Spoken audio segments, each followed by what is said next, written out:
Well,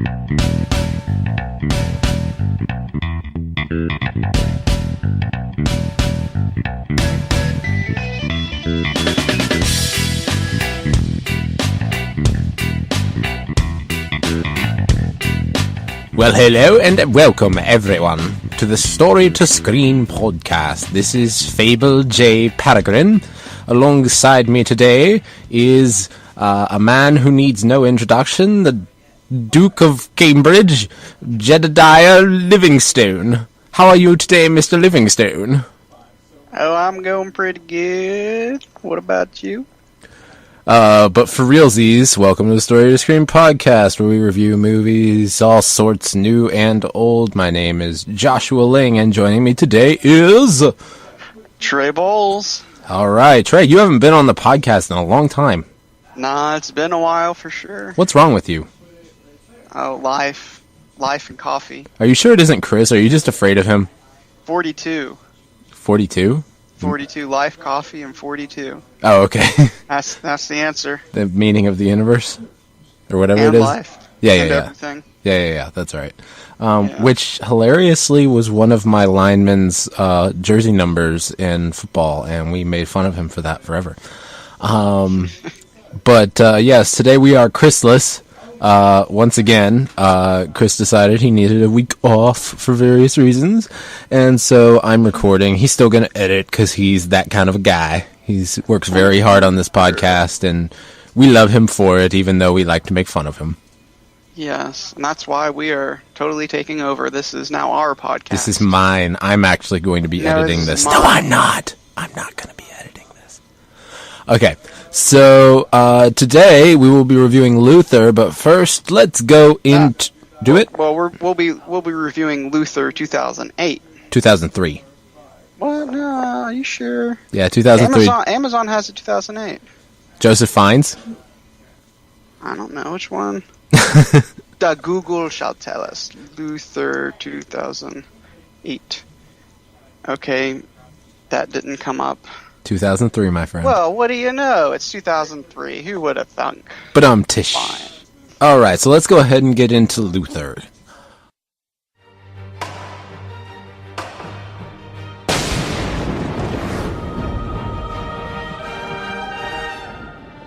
Martin Luther, are you the author of these writings? I am. You question the authority of the Church Council, sir? My conscience is captive to the word of God. I'm interested in the truth. Christianity is tearing apart. And just when we need unity most, you create confusion. My God, who is this Martin Luther? This drunken little German monk is intoxicated with himself. Sober him. You're threatened with excommunication. But I'm a loyal son of the Church. If you do not recant, you will be delivered to the Inquisition. They'll burn him for sure. The reason we're reviewing this movie may be lost on some people, but generally the people who are in our circle know that Reformation Day is coming up. That's actually what we generally celebrate instead of Halloween. We thought of doing some kind of scary Halloween movie thing, but we thought this would be a fantastic movie to do. Chris went ahead and gave us the okay, and so we're tackling Luther. Also, in 2 years, it will be the 500th anniversary of Martin Luther nailing the 95 Theses to the door of the church in Wittenberg. October 31st. I'm crazy excited for that. Just 500 years, man. 500 years after one of the biggest initial sparks of the Reformation. And look where we are today. For sure. Well, yeah, I mean, a lot better than we would have been, that's for sure. Even with all the nonsense that we have to deal with, right? Yeah, exactly. So, we'll go ahead and jump right in. So the movie starts out with Luther freaking out in the rain. There's a rainstorm, everything's going crazy, he's trying to get back home, and there's lightning all around. He actually gets struck in the rear end. So, yeah, and that seemed to be God's pushing him toward becoming a monk, apparently. So, you could say a little kick in the rump yes, to get him down the right paths. Absolutely, I'd say so, too. This is a pretty interesting opening, I don't know that this was ever a specific Martin Luther moment in his actual life, but it is. Yeah, I think it was. He didn't get. I don't think got struck by lightning, but during one of very early in his life, he was making a journey and got caught in a thunderstorm, and that did drive him to seek monkhood, so to speak. Yes. So I think they did portray it a little well in the movie. Yes. I definitely think it seemed out of place because you don't know Martin. It's just, bam, this guy in a thunderstorm starts, talking to himself. Well, I think it is a little bit metaphorically an interesting choice, just because usually when you start out your movie, you want to do something that kind of sets the tone for the entire movie. And while I don't know that it set the tone for the movie, I think it was metaphorically a good tone setting for Luther's life. Somewhat of a crazy storm, I thought that was an interesting choice. But anyway, Luther becomes a monk and starts to, worship and be in solitude and all the things that Franciscan monks do, chant and all that kind of stuff. And he goes and takes a trip to Rome and he buys an indulgence, sees what's supposedly John the Baptist's skull, and he starts thinking about indulgences. You kind of just get this idea that he's really thinking and contemplating, is this really and truly the way things are supposed to be? Is this what the Bible says? He's really thinking about that. Meanwhile, he comes back to Germany, and there's a man there played by Alfred Molina, selling indulgences. And he's not just selling them, he's kind of pushing them on people, wouldn't you say, Trey? Oh, yeah. His name's John Tetzel. And Luther gets pretty upset with this, wouldn't you say? Yeah, I definitely think. I think he was the premier indulgence seller of the time, for sure. And do you want to touch on why they were selling indulgences particularly? Well, indulgences, for those who do not know, are a Catholic scheme in order to get money. There's a lot of those, of course, from, not just Catholic churches, but Protestant churches as well. But the idea of indulgences was that you are literally buying your way out of hell and or purgatory. You are paying the church in order to forgive you of your sins.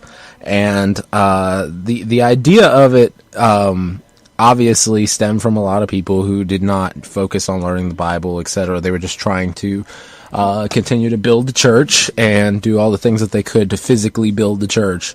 I do not believe indulgences in most ways are done anymore within the Catholic Church. Of course, there are churches all over that, faith healers and all that kind of stuff in Protestant areas that still do something similar to this, but you can just tell how struck Luther is by how wrong this is. And I guess we can talk about Joseph Fiennes a little bit. His performance as Luther already in this movie, I think, is fantastic. What do you think? Definitely. I think that really, I never noticed any of the actors that threw me off, or I thought, he doesn't work well for that role. Really, everyone hit the nail on the head for me, definitely. I think one of the big, we'll get to the inaccuracies later as far as historical inaccuracies, but the only issue I have with Joseph Fiennes is the fact that he's not fat, like Luther actually was. That's kind of a nitpick because he gives such a stunning performance. He really, really does. And this, you can just tell the, not just disgust and outrage, but also the searching, internal. The conscience, the conscience just screaming at him, this is wrong. And his inner sadness, even, of how wrong these things are. Mm-hmm. So yeah, fantastic by Joseph Fiennes there. So after confronting Tetzel, doing a few things in that regard, and if I'm wrong about any of these things, Trey, go ahead and get me, whatever. Mm-hmm. I don't think he ever confronts Tetzel personally or face to Maybe face. he's confronting people who bought the theses, or excuse me, who bought the indulgences, right? He confronts some people who bought them. So yes, shortly after that, we kind of have a little bit of a montage of him writing the 95 Theses, and we see him march right up to the door of Wittenberg and nail him right to the church door there. And quite possibly one of the single biggest actions by any European ever, wouldn't you say? I think definitely. I mean, the repercussions affects the world today as we know it, and will continue for hundreds and hundreds of years, definitely. The ripple effects of just those couple hammer blows, and the time it took to write that thing, just absolutely staggering to really think about. It won't go into that too terribly much, but it's something. I think it's important to sort of to touch on the provenance of it. I think you're talking about the inaccuracies in the movie, and in history, Martin Luther actually wrote the 99 Thesis in Latin, and he nailed it to the door because only other church theologians and such could read Latin, and only the clergy. So he wasn't trying to make a statement to everyone. He just wanted the clergy to read this and say, hey, this is wrong. I want the church people, the pastors and such, to read this and to recognize it. And there just happened to be a newspaper guy that walks by, and he just happened to be able to read Latin. And he looks up at this door and goes, wow, those are, that's a really big piece of paper. And so he goes over and starts reading it. And so he goes, wow, this is good stuff. This will sell newspapers. So he rips it off the door. And, I love the line they had in the movie where, hey, this is supposed to be for people to read. And the newspaper guy's like, oh, yeah, well, people are going to read this. So then he takes it, translates it, and then uses the printing press, which up until this time is a relatively new technology. And, this just really goes to show, God working throughout history to set up different things that he uses. And like, we were saying, we're still feeling the repercussions today. And, even something as simple as a technology like the printing press just really helped spread the 99 Thesis. And eventually the German translation of the Bible, the reason why it was so popular was because everyone could read it. And the reason why everyone could read it is because they had so many Bibles. Mm-hmm. The reason why they had so many Bibles was because of the printing press. So it was just really cool to be able to, look at the different strands throughout history and throughout God's providences, linking everything together and setting everything up for this to hit Germany and the rest of the world pretty much. Definitely.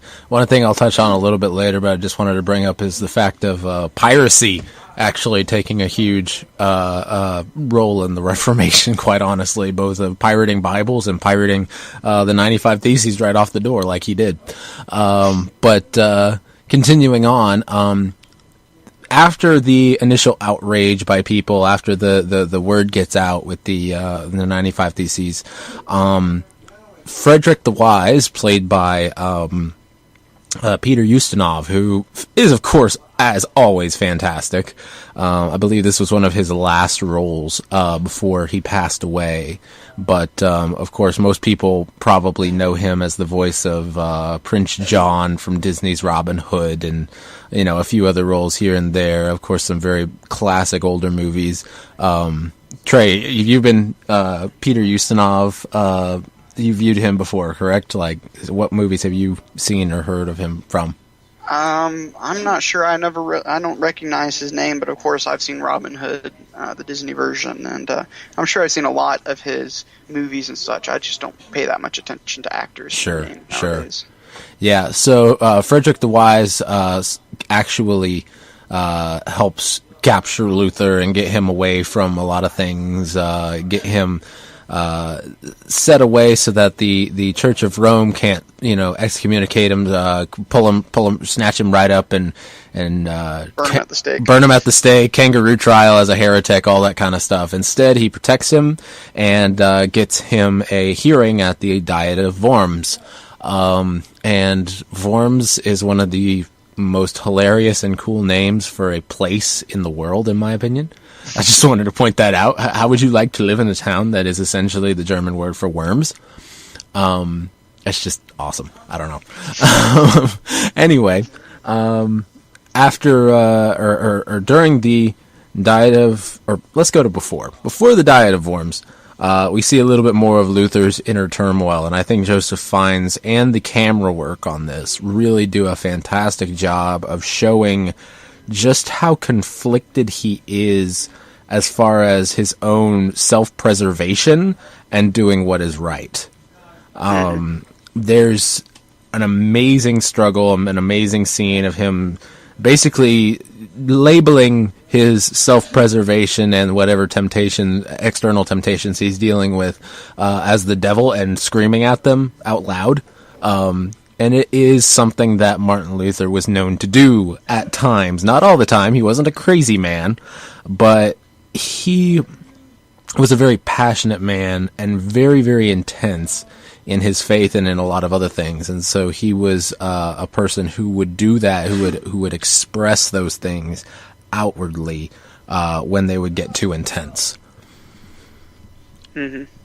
So, any which way, the Diet of Worms, Martin Luther's trial, as it were. There is I believe, cardinal, but I'm not sure of the ranks and stuff like that, who is essentially playing the prosecuting attorney. He asks Luther about all of these books. He has a list of, or he has actual books in front of him that have issues in them and stuff, and Luther is very shrewd in his answering of the question, do you recant these books? Do you recant what you've written here? And Luther said... And like you're saying, this is the kangaroo trial. He doesn't even get to talk to them. They just say, either you recant or you don't. And, right. You don't get to talk like, well, what about? And they go, no, you can't say anything. Correct. All you can do, either recant or don't. And, of course, the implication is if you don't, you're going to get in trouble. Still, the fact that it was in Germany... And there were a lot of common folk, and well, not common folk, but lower noble folk, and things like that. There allowed for a certain amount of safety for Luther, as opposed to being tried in Rome or anywhere else.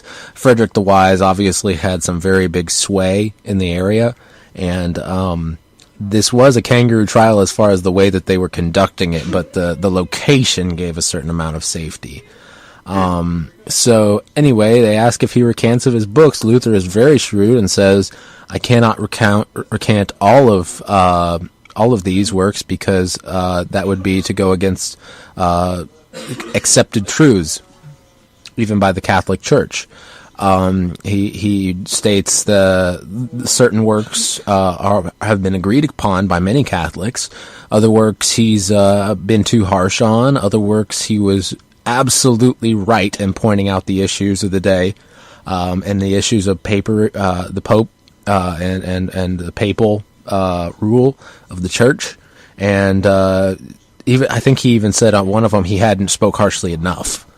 And so. Eventually, they just say, "No, quiet down. You have to recant of all of it. This isn't your sermon." And so he asks for some time to consider. When he comes back, he delivers the English version of a very, very famous German monologue, which I cannot remember all of, but it is fantastic. He says that. Basically, I stand before God, I can do no other. God help me. And there are cheers, people go crazy, there's a bit of chaos. Luther is swept away and taken under, once again, the protection of Frederick the Wise. Very, very interesting and cool scene in general. I thought they did a fantastic job filming this. It felt like a courtroom. Any thoughts on the Diet of Worms, Trey? No, I think, it was very impactful, and I think that really sets up a lot for the rest of the movie. And like I said, I think they did the whole. I don't think at this point he wasn't taken into protection by that. I forget what his ranking was. He's a prince. He's a prince. Yeah, the prince. So at this point, he wasn't in the protection of the prince, and the way they set up him coming under his protection was really good and very, from what I understand, is relatively historically accurate. And you can talk on that if you want. Essentially, they take him to the woods. It's like almost a prisoner exchange sort of a situation, it seems. But instead of exchanging him with Rome, they exchange him with Frederick's guards. Frederick's guards comes before the Romans, or they take him to another place. It's not very clear. And they basically just swap him and bring him back to Frederick. So,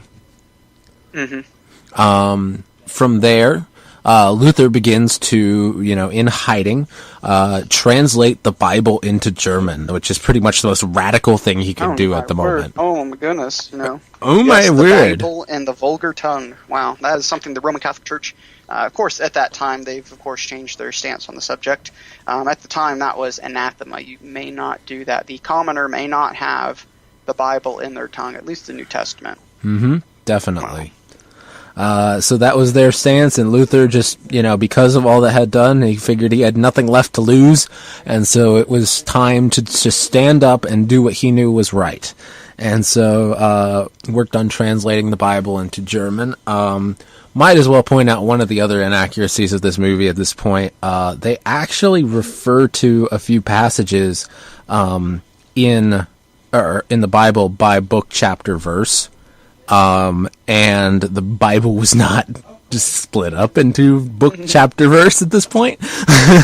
And so it was an interesting choice, but I guess it made sense for the movie for a modern audience that didn't know the difference. But just a minor inaccuracy there. It really doesn't change much. But Luther talks about how hard it is to translate words from Latin into another tongue, because there are certain words, well, not just Latin, but the Greek. Greek. Yeah. That's what he mainly used, is Greek, and also the original Hebrew in some cases, but mainly the Greek. He said it was very, very hard. The word, I think he was talking about agape, even though it wasn't mentioned. Love. It wasn't mentioned by name. He was just talking about love. And the different forms of love and all that kind of stuff, and how German tongue has I think 1 or 2 words for love, and that's it.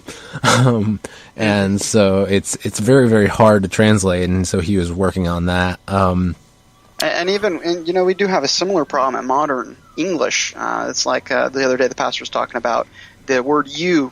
Some people use the word you to mean singular, as in you particularly, or you plural.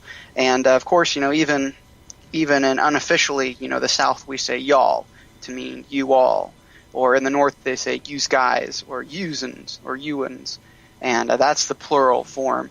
And so that was just interesting. Even today, we struggle with not having a broad enough vocabulary in the English language, that at least not officially. And so that's just another interesting little note, or, the more you know. Definitely. I definitely prefer y'all, and I think it works, but, I'm Southern. So, anyway. New translation. Yes, very much so. So, at this point, if I remember correctly, is about the time when Luther meets Kitty his rib. Am I correct? I think actually the peasants go crazy, and then do the peasants, and then okay. So I had those reversed. At this point, Andreas, who was one of Martin's former colleagues, has decided that Luther was right all along, and we need to take down the church, and we don't need organized religion, and blah blah blah. And another slight inaccuracy. There were people who were doing this. Andreas himself was more of a peaceful protester, even though Luther disagreed with his stance on things. Andreas was more peaceful than this, but there was a great, what they call the Great Peasant Rebellion during that period, which in many ways was spurred on by Luther's teachings indirectly. A lot of people took them to be just down with authority. They took it in the way of let's get rid of all the people in charge and rule things ourselves. And so that was never Luther's intention. So Andreas, one of his friends in this movie, actually begins to really fuel the fire and get people preaching. Calls himself, you no longer call me so and so, you call me brother Andreas, and because we're just brothers in Christ, blah blah blah, we're all equal. And so things get a little crazy, wouldn't you say, Trey?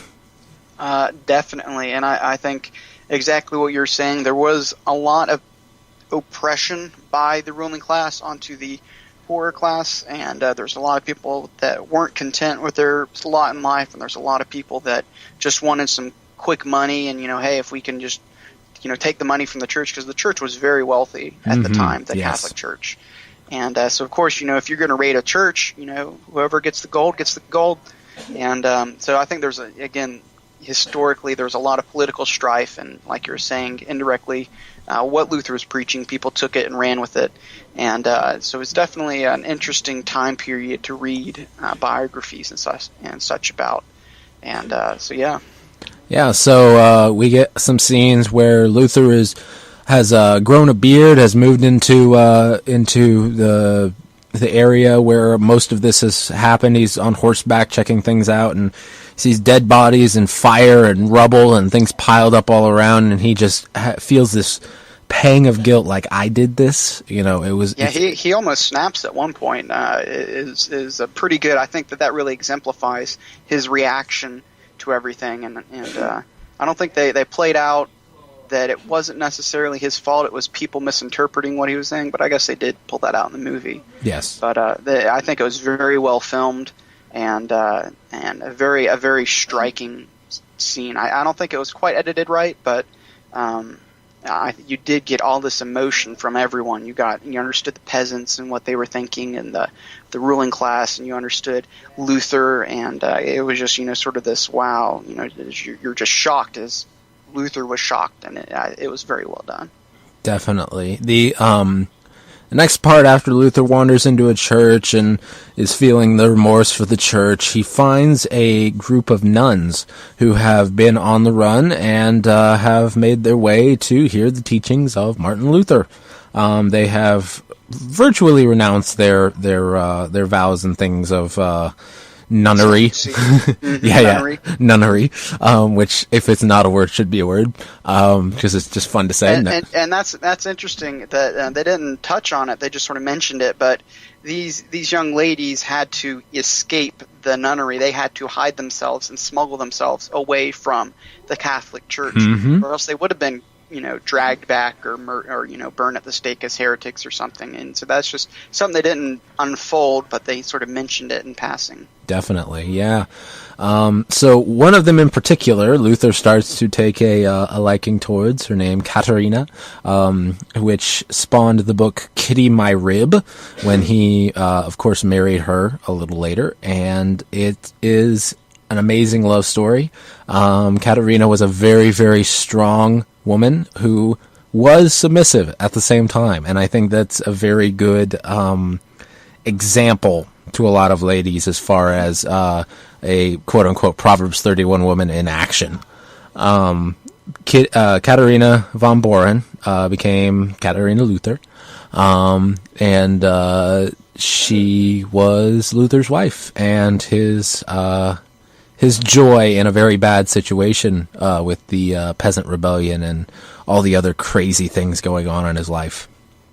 First of those books in which I have described Christian faith and life so simply that even my opponents have admitted that these works are useful. To renounce these writings would be unthinkable, for that would be to renounce accepted Christian truths. He is not here to make speeches, only to answer. The second group of my work is directed against the foul doctrine and evil living of the popes, past and present. No! Through the laws of the Pope and the doctrines of men, the consciences of the faithful have been miserably vexed and flayed. Well, we come to the end, which is the Diet of Augsburg. The Diet of Augsburg took place on a date which I don't have in front of me. But it was a good bit after the Diet of Worms, years, I believe, after. And the general idea of this was they were trying to squelch a lot of the things that Martin Luther was teaching, a lot of the other things going on at the time. However, in the movie, all of the German princes stand up to the Roman Emperor and the Pope and say, these are our issues and our complaints, and we want to vent them. And initially they say, no, we don't want to hear that. That's heresy, blah, blah, blah. And they say, well, then you can cut off our heads. And they lean forward and lean their heads and say, go right ahead. They're daring them. They're saying, this is something we're willing to die for. And so the next scene is Martin, one of Martin's friends, coming and waking, actually stirring a marriage bed issue between Martin and Katerina, and telling him that they have heard their complaints.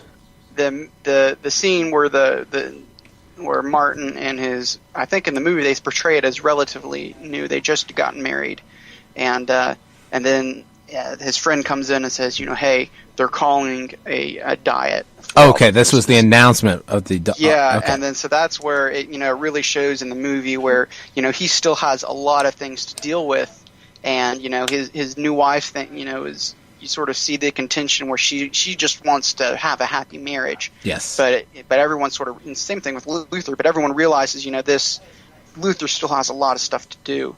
Yes. And he still has a lot of responsibilities. And then they have the diet, and then after the diet, when the princes, say, hey, we're willing to die for this, then you cut to actually Luther and his wife walking through the woods. And they come to a clearing, and there's this very emotional conversation about where she's saying, Luther, you don't have to do this. You can run away, you can do this or that, or which I almost guarantee you, Katerina probably never said, but yeah. Yeah, and that's another thing. This is still a movie. They're trying to take years and years of all these different emotions and conversations and political turmoil and Definitely. stuff. Condense it down to 2 hours. And it comes to the point where he's like, you know what, I have to do this. I am, I'm bound by conscience and by God to see this through. And she's like, okay, well, I'm with you. And then that's where these horsemen come over the hill, and he sort of looks at her and goes, there they are. The princes failed. They've come to get me, and I love you. See you later. And then that's where his friend pops up over the hill and starts yelling at him, hey, they heard the princes. This is great, and just tells them all the good news, and you can just see the joy on both he and his wife's face, and that was really touching. The only inaccuracies for this movie that I was able to, let's put it this way, that were important inaccuracies, or semi-important inaccuracies, for the accurate portrayal of the story. The only ones that I have written down: Luther was fat. Bible was not in book, chapter, verse yet. Not all princes stood up in Augsburg. In fact, maybe only 1 or 2 stood up, because a good chunk of them were very papal-leaning Catholics. I think that it was maybe 20% of them. I think. Right. I'm not sure. I remember that there was a lot of turmoil in the German states after this for hundreds of years. Yes. With the various sections fighting against each other, because I think this is more like this wasn't, when people think France, they think there's one united France. Well, in Germany, they had multiple small states with multiple small princes. Yes. Underneath the Emperor of Rome, or Constantine, or whatever the head honcho was at the time. I think it changed. Yes. And so I think there's maybe 20%, and then throughout the next several hundred years, you'd have states would flip back and forth between Catholic and Protestant, depending on the political situation, trying to get ahead in the world. But, yeah, I think that was definitely inaccurate. I think it makes it more amazing, though, when you really think about that. It was such a minority that was heard. And they didn't want to hear this minority. They could have squelched this minority, but they knew, just because of the way that people were behind Luther and them standing up, and I believe there were some that said, chop off our head. We're willing to die for this. And so it's pretty amazing, providence-wise, that is even more on God than on the princes in real life. The other ones, Luther and his main friend, who we didn't really touch on his death in the movie, but that was another part that people can enjoy when they experience when they see the movie. Yes. Yeah, his friend being burned at the stake for taking the Bible to, I think it was Wales? I think so, yeah, something like that, England or Wales or something. Yeah, he was across the border from Germany, and bam, they caught him and burned him right there. Yes. So that was really another part that he and his wife, that really sort of one of the emotional, traumatic experiences that happened for them. Yep. He didn't meet that friend until much later, even though they were much that they met years earlier in the monastery and stuff in the movie. Any which way, otherwise, this movie is crazy accurate. I think it is one of the most accurate portrayals of a reformer, right up there with the movie Cromwell, which we may get to at some point. There's inaccuracies in that, of course, but most of them surround the King of England, but I digress. This movie, to me, was an absolutely amazing look into... narrative look into the life and times of Martin Luther. You definitely give it a strong recommend, Trey, I suppose? I agree. I think that, like you said, there were many... I think there's a lot of inaccuracies, not just technical, like, they didn't have Bible verses. I think there were some things that people said that weren't accurate. But of course, we're trying to take years and years of history and condense it down into a 2-hour movie for people to watch and enjoy. So I think... considering that, it was a very well done movie.